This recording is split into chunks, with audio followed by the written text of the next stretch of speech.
What's the motherfucking deal, SauceNation? It's your boy Ed Honcho, a.k.a. at The Real Ed Honcho on Instagram and Twitter, or you can catch me if you want those Houston-only Sauce Sports, saucy flavored takes. You can catch me at Sauce Sports HTX on Twitter, and this is a Sauce Sports special. If you do not know what Sauce Sports is, okay, well, let me explain. Sauce Sports is a Houston homer channel. So we're talking Texans, Astros, Rockets, Dynamo, Dash. We're talking about collegiate. We're talking professional. We're talking amateur. We're talking semi-pro, high school, whatever it may be. If it's HTOWN, an HTOWN athlete, or somebody that came through Houston, we're going to put some sauce and we're going to put some flavor on it. But if you are not a Houston fan, if you're not a fan of HTOWN teams, I'm giving you a fair warning right now. Just get up out of here. You know, won't be no hard feelings because we're going to splash a lot of flavor and you might not like the taste. So, you know what I'm saying? I gave you a fair warning, so don't get mad if you hear some shit and you don't like it. So anyway, with that being said, this is for SauceNation, the sauciest sports fans in the business. And we almost there. We making a play for 1K, but let's get to what I got to say today. Yeah. You know, I made that shit rhyme. You like that shit. But I want to call out some Houston fans because I know what you did last summer. Last summer, you were out there calling Jadeveon Clowney a bust.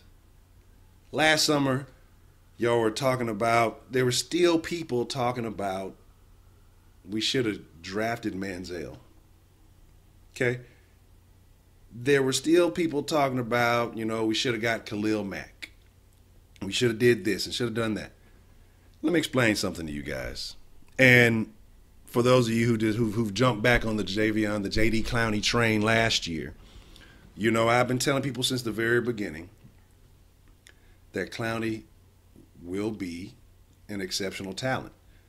The thing about that is I don't think the Texans handled him appropriately when they first got him. I know what they saw visions of and I know what they anticipated happening, but I think he was out of position, and he was playing outside linebacker. And I think that hindered him a lot. A lot of people don't understand, especially if you never played ball. If you know, you may think that, oh, it's no big deal. Okay, a position change, especially in the league, is a huge deal. To do it in college is a deal, is a process, but then to do it in the league, it's a very big deal. That means you have to be versatile. You have to have certain talents. And, you know, getting comfortable with that position. It almost ties into the same thing I'm saying to a lot of people about with Deshaun Watson about it would be better if he got comfortable at quarterback instead of jumping out there into the fire. Same thing with Clowney. Well, Clowney was out of position. So what it was is that he had to adjust to learning a new position. And some people say, well, it's still on defense. It's not that much different. He's still playing outside. It's a very big difference. From playing with your hand in the dirt, excuse me, playing with your hand in the dirt as opposed to standing up on 2 feet and coming off the edge. I've made that transition before, and I'm telling you, it's very difficult. It took quite a while to get adjusted to the differences. Like when you're on the line and you are expecting contact on every play. I mean, within a fraction of a second. As soon as that ball snaps, you expect contact. It's a bit different than when you have to step back and you have to adjust and you're using more vision first before you may or may not make contact on that play and have to see what's going on. But when you're on that line, you're on the D line, you're making contact every single play. Okay? So there's a difference in that feeling. There's a difference in that understanding. And I'm not saying that he had problems with this. I'm just speaking over something that I know that I went through. And even with good footwork and all these other things, you just have to get comfortable. Tackling in space, you know, adjusting to what you're seeing. And there's lots of different things, lots of different little nuances that come to it that you don't have to do when you're actually on the line. When you're on the line, you got to get in there, you got to get gritty. Of course, you have to be smart.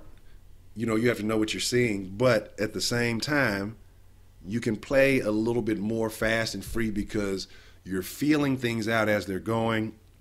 Not necessarily. Of course, you're keeping your eyes up and you're looking, but you don't have to come across, you don't have to worry about, well, you do have to worry about it. I mean, it's just, you know, as far as being one-on-one, having those solo tackles, situations like that don't occur as often, you know, being left out in that space. And so adjusting to making those tackles, doing things like that, it can be difficult if your whole life you've played on the line and then you have to stand up and, you know, and kind of adjust to that. But we saw that when he went back and they put him back in the proper position, it was just almost It was almost like a new player. But then again, too, also, and I don't want to say that he wouldn't have been successful at OLB. The Texans had that shitty field going on for quite a while. And, people were just getting hurt, coming playing in NRG or Reliant when it was, or whatever it was. And people were getting hurt because that raggedy fucking turf or whatever kind of ground, whatever they were using, it was getting people hurt. And I mean, that kept Clowney injured a little bit for a little while in the beginning. Surgeries and things like that take time to recover from. There's mental things that go into it. But all of these factors coming into play, all of these things. Some of you guys you lost faith in him. And y'all called him a bust. Now, from day one, I'm telling you the two guys that the Texans got, Hopkins and Clowney. Like I said, I usually don't get too much into the hype, or I usually don't be too set on players, prior to drafts or whatever. But I remember Hopkins from that LSU game, and I was like, we need that dude. And then Clowney was just Clowney. It was the obvious choice as to what you had. It's just raw talent. And, like I say, you had people still debating. I remember I was out at a draft watch party, and there were people, Manziel, they had the Manziel jersey. I'm like, man, that's a bad pick because, one, he has a little bit of party animal in him, and there's nothing wrong with that. If you can party and handle your business, there's nothing wrong with that. I'm not knocking it. As long as you take care of business, you do what you need to do. But I think once you go to that next level, it becomes something different. And then being so close to home in Texas, I thought it would be a problem.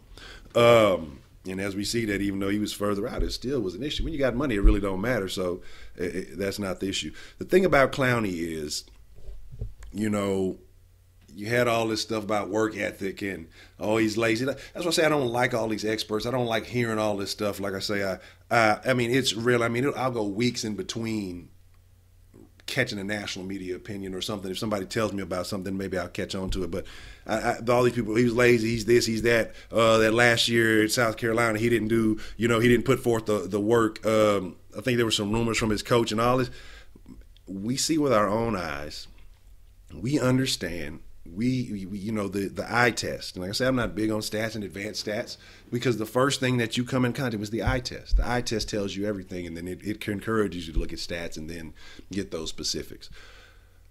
Last year, Clowney by far exceeded the eye test. In previous years, we saw flashes of those abilities, even being out of position and things like that. So, I want everybody who called Clowney a bust, I want you to apologize. Even if you don't want to admit it in public, I want you to say it just a little whisper in public. I'm sorry, Clowney. Because all you same people who call Clowney a bust now are overly excited about what he can do and what he's going to bring to the table and all this stuff. You are, because I am. Everybody is. Because everybody's excited about to see what's going to happen with the Watt and Clowney situation taking place. Now, with that being said, now there's understandable reason for why people felt that way. I can understand that shit. He was hurt he was getting hurt all the time. He just wasn't showing all those flashes. Everybody wanted to see that play, And like I said, we saw flashes of that shit. He's recreated that play in the pros damn near. And like I said, as he gets more comfortable with his position, that's why I say comfort is a key. When a player is comfortable, you can know what you're supposed to do. I can know what I'm supposed to do, but if I got to think about it, it's going to cause that hesitation. If I know what I'm supposed to do and I'm comfortable with what I'm supposed to do, I play without thinking, I play free, I make plays, I execute. And that's what I'm trying to get people to understand, not only about, the Clowney situation, but about the Deshaun Watson thing too. But with that being said, like I said, I just had to talk a little bit of shit to those of you, and I know it's some of y'all, admit it, y'all were talking shit, calling Clowney a bust, and he was a wasted pick, we should have got Khalil Mack. Anyway, like I say, in the last game when both those guys played, you tell me who had a better performance. Anyway, I'm done. Like I said, man, SauceNation, I'm fucking with y'all. We close to the 1K, and I appreciate, like I say, each and every one of y'all who subscribe, who just show love, who, what I'm saying, like I say, man, just show support. Like I said, this was definitely not an expectation. It was a hope, but like I say, but we ain't there yet. We're going to keep pushing. And like I said, when we get to 1K, I got something. I'm going to do something a little special for SauceNation. But with that being said, man, it's your boy Ed Honcho. Deuce up. I'm out, SauceNation. Y'all be cool. Okay? And, yeah, tell y'all, Jadeveon ain't no bust. Deuce up. Be cool.